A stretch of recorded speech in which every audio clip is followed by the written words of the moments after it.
Et si les géants n'étaient pas qu'une légende? Et si leur histoire cachait une vérité que le temps a tenté d'effacer? Depuis les profondeurs les plus anciennes des récits sacrés, des silhouettes hors du commun apparaissent. Pas seulement grandes. Des êtres dont la simple présence figeait les foules, comme si la terre tremblait sous leurs pas. L'un des plus célèbres s'appelait Goliath. Guerrier du peuple philistin, il n'était pourtant pas le seul. Car derrière son nom, se cachait un héritage plus vaste, un mystère enraciné dans des époques que même les prophètes redoutaient. À Gath, une cité dont les murs portaient encore l'écho des anciens, il existait une lignée différente. Certains les nommaient les Rephaïm, d'autres évoquaient les Anakim. Mais les plus anciens, eux, utilisaient un mot qui glaçait le sang, Néphilim. Ces êtres n'étaient pas simplement des anomalies de la nature. Leur armure pesait autant qu'un homme entier. Leurs lances ressemblaient à des troncs. Et leur voix, grave et profonde, résonnait comme le tonnerre dans la vallée. Pourtant, leur force brute n'était que la surface d'un héritage plus ancien. Un croisement interdit, entre ciel et terre, entre des entités célestes et des femmes humaines, selon certains récits. Pour d'autres, il ne s'agissait que de figures nées de maladies rares, de gènes anciens ressurgissant dans des corps disproportionnés. Mais les anciens textes ne parlent pas d'anomalies. Ils parlent d'êtres redoutés, vénérés ou fuis, selon les peuples et les temps. Goliath n'était donc pas une anomalie isolée. Avant même de rencontrer David, son nom suffisait à provoquer des retraits, des frissons, des silences dans les rangs d'Israël. Sa présence évoquait un mur de chair, une forteresse sur pied. Il était l'arrogance incarnée, l'ombre qui précède la défaite. Mais la question demeure, que représentait réellement ce genre de créature? Une punition divine? Un avertissement cosmique? Ou le fruit d'une transgression trop ancienne pour être oubliée? Ce premier chapitre n'est que l'entrée dans une histoire plus vaste. Une histoire où les géants ne sont pas seulement faits de muscles et de cris, mais sont les symboles vivants de ce que l'humanité refuse parfois d'affronter, son orgueil, sa peur, et sa foi délaissée. Il ne suffisait pas de mesurer 3 mètres pour inspirer la peur. Il fallait incarner le désespoir, personnifier l'invincibilité. Goliath, lui, était tout cela à la fois. Sur la plaine d'Éla, là où les collines s'étreignent à l'horizon, un silence pesant régnait chaque matin. Pas à cause de l'absence de vie, mais à cause d'une présence. Chaque jour, à l'aube, une figure immense descendait lentement la pente. Il ne courait jamais. Il n'en avait pas besoin. Sa démarche seule suffisait à paralyser des centaines d'hommes. Son corps était protégé de la tête aux pieds par une armure massive. Des plaques métalliques superposées, brillantes sous le soleil, le transformaient en un monument vivant. Son casque, gravé de symboles guerriers, renforçait sa stature déjà imposante. Sa lance, si lourde qu'un soldat ordinaire ne pouvait la soulever, était portée à ses côtés, tenue par un autre homme, comme pour rappeler sa supériorité naturelle. Mais ce n'était ni l'armure, ni l'arme qui brisait les espoirs d'Israël. C'était sa voix. Chaque matin, elle résonnait dans la vallée comme une condamnation. Il ne lançait pas d'attaque. Il posait une question. Toujours la même, qui osera m'affronter? 40 jours durant, 2 fois par jour, ce défi empoisonnait le moral des troupes. Ce n'était pas une guerre de l'âme. C'était une guerre de nerfs. Goliath ne cherchait pas un combat. Il cherchait une reddition sans affrontement. Dans les tentes d'Israël, l'atmosphère était lourde. Le roi Saül, autrefois vaillant, restait silencieux. Les chefs de guerre évitaient le regard de leurs hommes. Les prières devenaient rares. La foi, vacillante. Certains anciens chuchotaient, à la lueur des torchers, que cet homme n'était pas qu'un soldat. Qu'il portait en lui quelque chose d'ancien, d'obscur. Un fragment du chaos d'avant le déluge. Un reste de l'orgueil des anciens géants. Et face à lui, un peuple figé. Goliath ne se battait pas. Il dominait. Non pas par l'épée, mais par la peur. Et sa simple silhouette suffisait à faire vaciller les certitudes, à faire trembler même les plus croyants. Mais dans l'ombre de cette domination, quelque chose, ou plutôt quelqu'un, approchait. Il n'était ni grand, ni armé. Il ne portait pas d'armure, ni de titre. Mais il posait une question que personne d'autre n'osait murmurer, pourquoi restons-nous muets? Et dans cette simple question, tout commença à changer. Alors que les hommes comptaient les épées, lui comptait les brebis. Alors que les chefs cherchaient des héros, lui transportait du pain et du fromage. Et pourtant, c'est lui que l'histoire a retenu. David n'était ni soldat, ni stratège. Le plus jeune de sa fratrie, il passait ses journées dans les pâturages, loin des armes, loin du sang. Son quotidien était rythmé par les bêlements, les collines tranquilles et les menaces silencieuses du désert, un loup, un lion, parfois un ours. Il apprenait à protéger sans gloire, à frapper sans témoin. Quand son père l'appela, ce n'était pas pour qu'il combatte. C'était pour qu'il livre des provisions. Une tâche banale. Il devait simplement apporter de la nourriture à ses frères et revenir avec des nouvelles. Il accepta sans protester. Il partit à l'aube, un sac sur l'épaule, le cœur léger. Il ne savait pas encore que ce jour changerait le cours de sa vie et celui d'une nation. Lorsqu'il arriva au camp, l'ambiance le troubla. Des hommes en armure, figés, chuchotant. Des regards fuyants. Aucune stratégie, aucun cri de ralliement. Juste le poids du silence. Il salua, observa, mais personne ne lui prêta attention. À leurs yeux, il n'était qu'un garçon. Un porteur de pain. Ses frères, eux, furent agacés de le voir. « Pourquoi es-tu ici ? Et qui garde les brebis ?» dit l'aîné avec mépris. La remarque blessait, mais David ne répondit pas. Il regardait ailleurs. De l'autre côté du champ. Il entendait une voix grave, une provocation familière mais il ne comprenait pas pourquoi personne ne réagissait. « Et qu'est-ce qui se passe ici ?» demanda-t-il. On lui répondit vaguement que l'homme qui oserait affronter le géant recevrait richesse et honneur. Mais aucun n'avançait. Le roi attendait. Le peuple tremblait. Alors, David posa une question qui coupa l'air comme une flèche, « N'avons-nous donc plus de Dieu parmi nous ?» Ce n'était pas une provocation.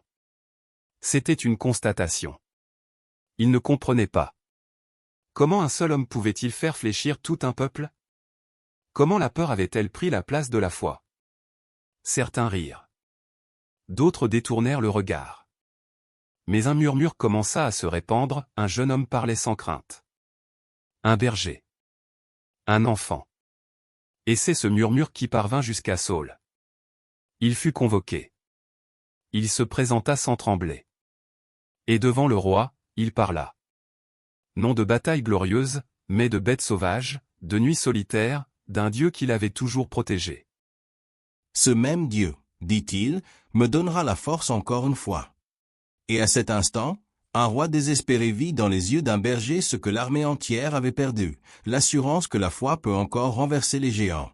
Des milliers de soldats, des tentes à perte de vue, des armes prêtes. Et pourtant, aucun son, aucun pas, aucune avancée. Le véritable ennemi n'avait pas de forme, c'était le silence. Chaque jour, le même rituel. Les armées s'alignaient, les trompettes retentissaient, et puis, plus rien. Le géant descendait du flanc de la montagne, lançait son défi, et le camp d'Israël se figeait. Comme si le temps s'arrêtait. Comme si l'espoir s'était évaporé. Les hommes se parlaient à voix basse. Certains évoquaient les récompenses promises, or, honneur, la main de la fille du roi. D'autres murmuraient leur frustration. Mais aucun ne bougeait. La peur avait pénétré les os, et même les plus braves détournaient le regard quand la silhouette massive de Goliath apparaissait sur la crête. David, lui, observait. Il ne comprenait pas. Comment une armée du Dieu vivant pouvait-elle rester muette devant l'insulte? Où étaient les chefs, les combattants, les croyants? Il écoutait. Il posait des questions. Et plus il questionnait, plus il dérangeait. « Retourne à tes brebis », lui lança un officier irrité. « Tu ne sais rien de la guerre. » Mais David ne parlait pas de stratégie. Il parlait de foi. Il n'invoquait ni épée ni bouclier, mais la mémoire d'un peuple sauvé autrefois des eaux, du désert, des murailles. La rumeur de ces paroles parvint aux oreilles du roi. De nouveau, il fut convoqué.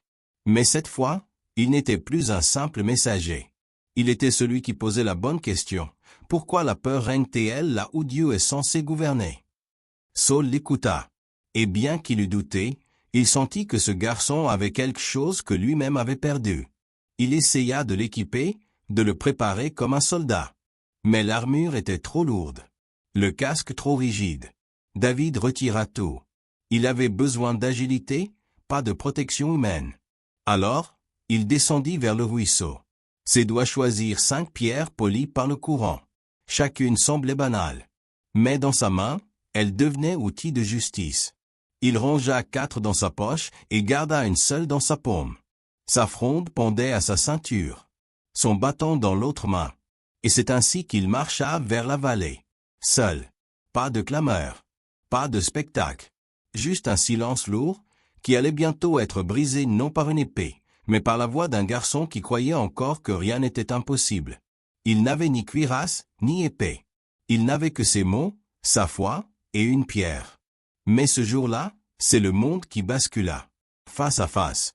D'un côté, une forteresse humaine, couverte de bronze, cloutée de métal, l'arrogance dans chaque geste.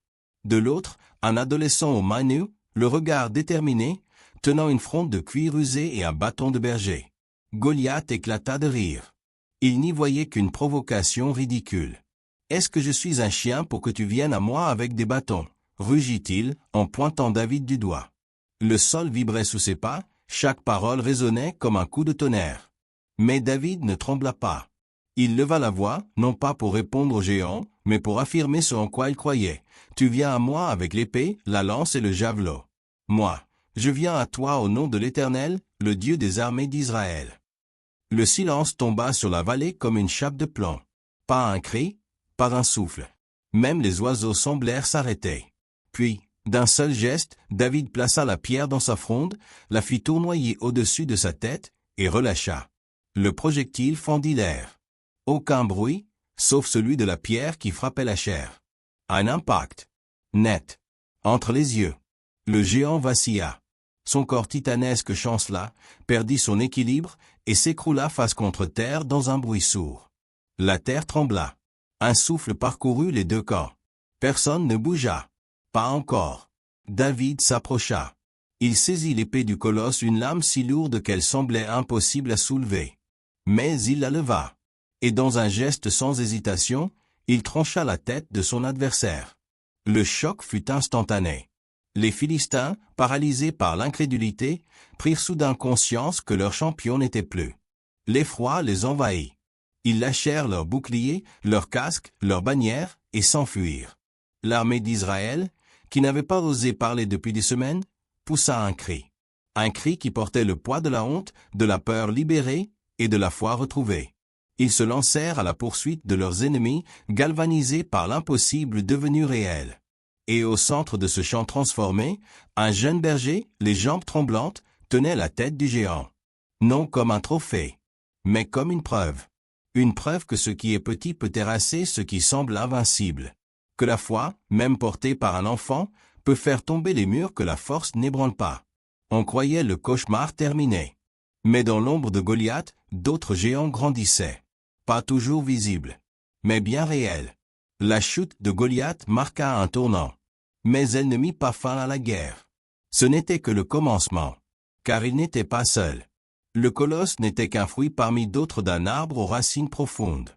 Une souche ancienne, nourrie de violence, de revanche et de lignée. Le nom de Goliath était connu. Mais il avait des frères, des cousins, des héritiers du même sang. Et bien qu'aucun ne portât son nom avec autant d'éclat, tous partagèrent son poids, sa stature, sa fureur. Le premier à apparaître fut Isbi-Benob. Un guerrier terrifiant, portant une lance de bronze si lourde qu'elle nécessitait 2 mains même pour les plus puissants. On disait que sa lame avait été forgée dans le secret, béni par ceux qui souhaitaient venger la mort de Goliath. Il trouva David un jour affaibli. Le roi était plus âgé, usé par les batailles, et son corps répondait moins. Isbi-Benob vit une opportunité. Il s'élança.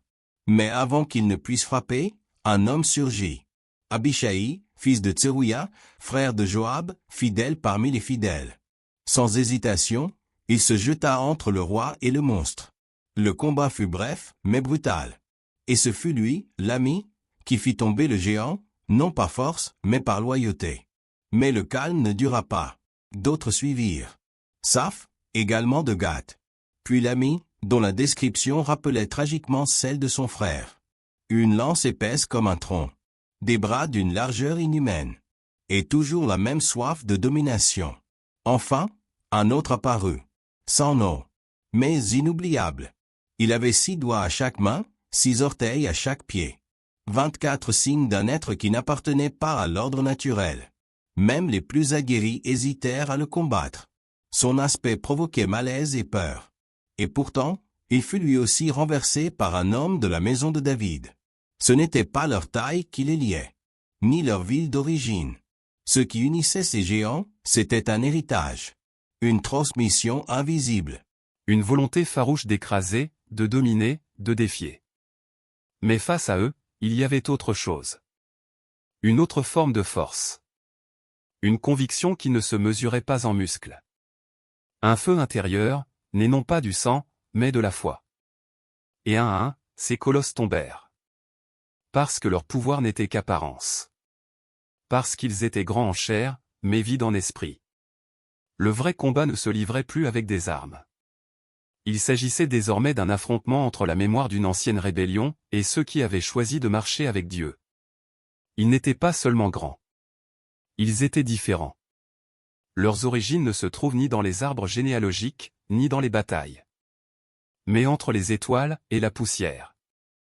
Avant que les royaumes ne se forment, avant que les lois ne soient écrites, des récits circulaient déjà.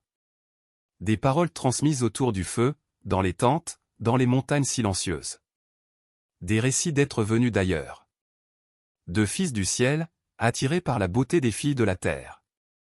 Ces êtres, appelés par certains fils de Dieu, auraient franchi une limite invisible. Ils auraient pris des femmes humaines, et de cette union seraient nés des enfants, les Néphilim. Des géants. Des héros. Des hommes de renom. Mais aussi des anomalies. Des intrus dans l'ordre voulu. Ni totalement humains, ni pleinement célestes. Leur présence dérangeait. Leur puissance inquiétait. Leur existence posait une question que personne ne voulait vraiment affronter: jusqu'où va le mélange du sacré et du profane? Les récits varient. Certains disent qu'ils furent détruits dans le déluge.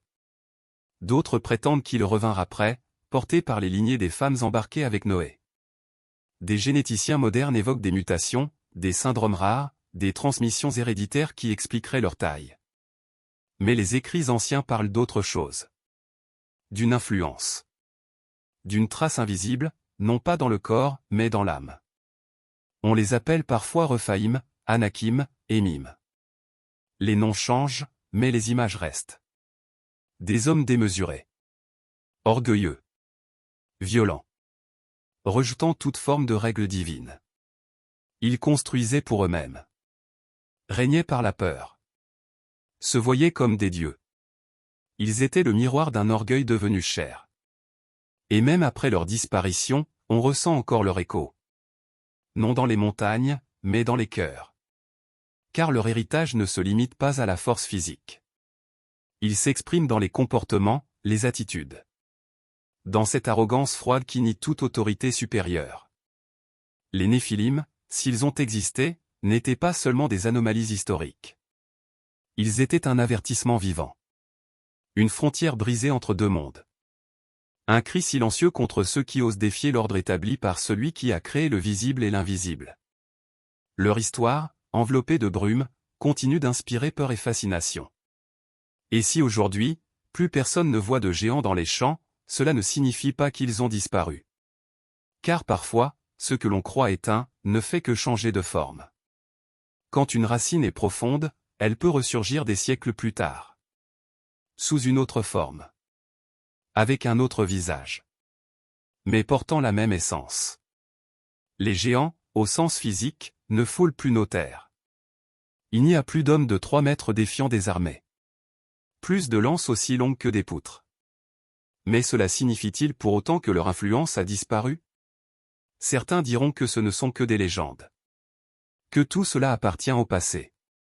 Et pourtant, dans les choix que font les hommes, dans les systèmes qu'ils érigent, dans l'arrogance qui se répète de génération en génération, quelque chose subsiste. Il ne s'agit plus de chair et d'os. Il s'agit de comportements. De schémas intérieurs. De valeurs transmises sans être remises en question.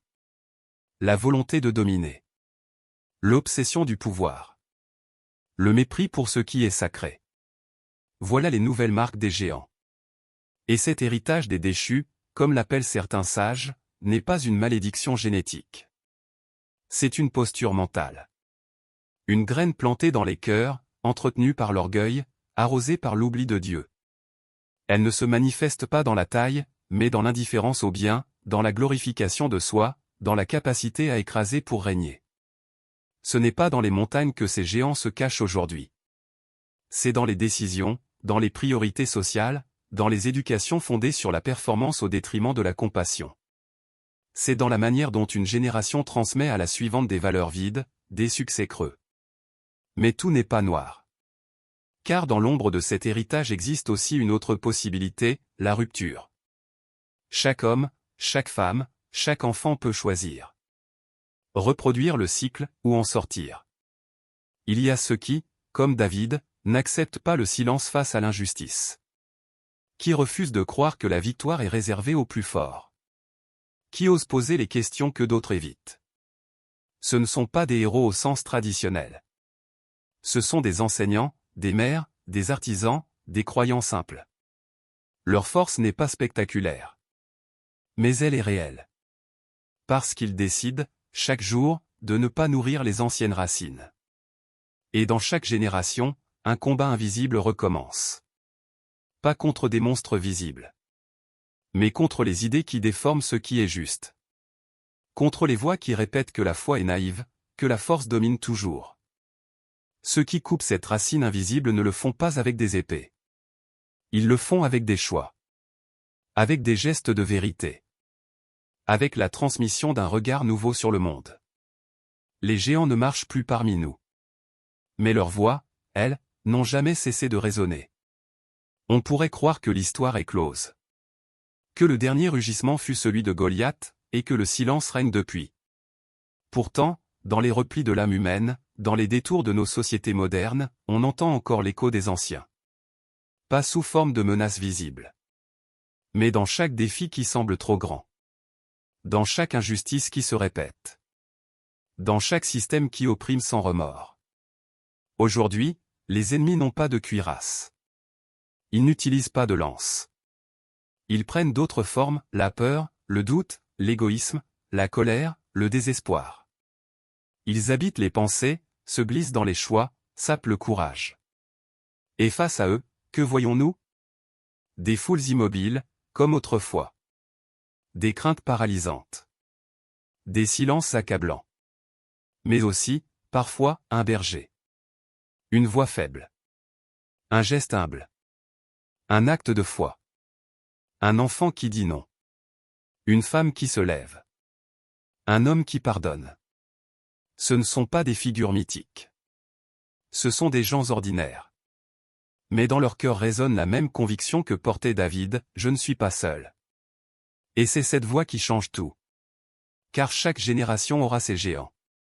Ils ne viendront peut-être pas de Gath. Mais ils défieront les principes. Ils ridiculiseront la foi. Ils essaieront d'imposer le silence. Alors se posera à nouveau la même question, qui parlera? Le vrai héritage de David n'est pas une victoire militaire. C'est une posture. Un regard différent. Une audace née de l'intime certitude que l'impossible peut tomber, si l'on croit encore que la lumière traverse l'ombre. L'histoire des géants n'est pas une fable ancienne. C'est un miroir. Et chacun, à un moment donné, tient entre ses doigts la pierre de son combat. La lancer ou la garder, c'est là que réside la vraie bataille.